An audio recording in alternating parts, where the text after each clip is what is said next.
Ertharin Cousin runs the world's largest humanitarian organization. As executive director of the UN World Food Programme, she travels to some of the world's poorest countries, meeting the most vulnerable. Her mission? To end world hunger. In between her meetings with Parliament's Development Committee to discuss that very thing, she took some time out to speak to EuroparlTV. So Ms. Cousin, thank you so much for joining us. How important do you think it is that the EU can focus its resources for 1 year on development? How important is that on a sort of global platform? Well, I am hopeful that this is not a one-year program. It's a one-year program to highlight the development activities that the EU invests in every year. What we have in 2015 is an opportunity to bring voice to where those taxpayer dollars are being spent and what outcomes that we and the other members of the international community are providing in response to or as a part of or as a result of those taxpayer dollar investments, to ensure that European taxpayers know that this is money well spent, not just in 2015, but every year.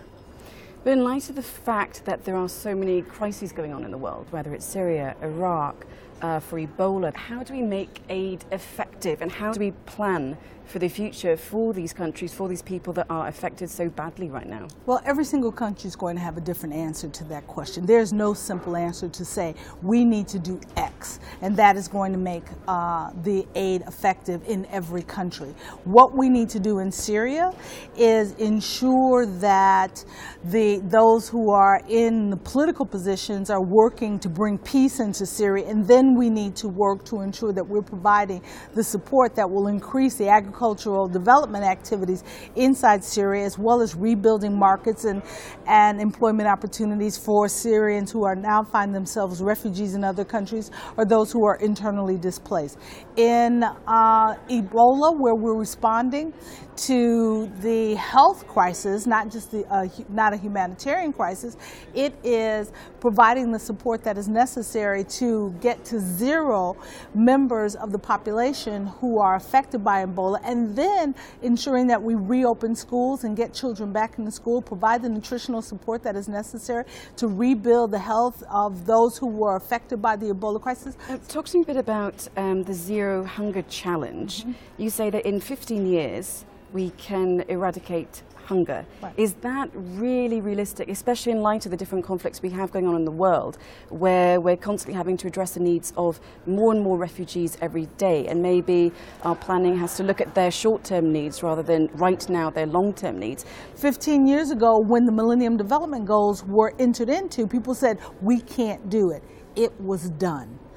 Now we're building on that success of the Millennium Development Goals by going forward and saying not only can we reduce hunger by half, but we can eliminate it. And it has different factors. It's eliminating stunting, ensuring that we're providing the micronutrients that are necessary during the first 1,000 days.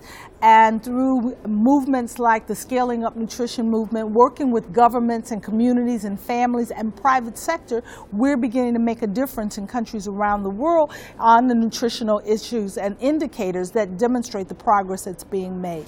And if world hunger can be eradicated in 15 years, or maybe it takes a few years longer, do you think that will be one of your biggest achievements? That would be one of the world's biggest achievements. No one person, no one organization alone is going to achieve this goal. It will require a sustained public will, taxpayer support around the world, as well as the countries that we serve themselves having good governance, having elimination of corruption, and ensuring that they themselves are as committed to their people as the donors are to providing the support that is necessary.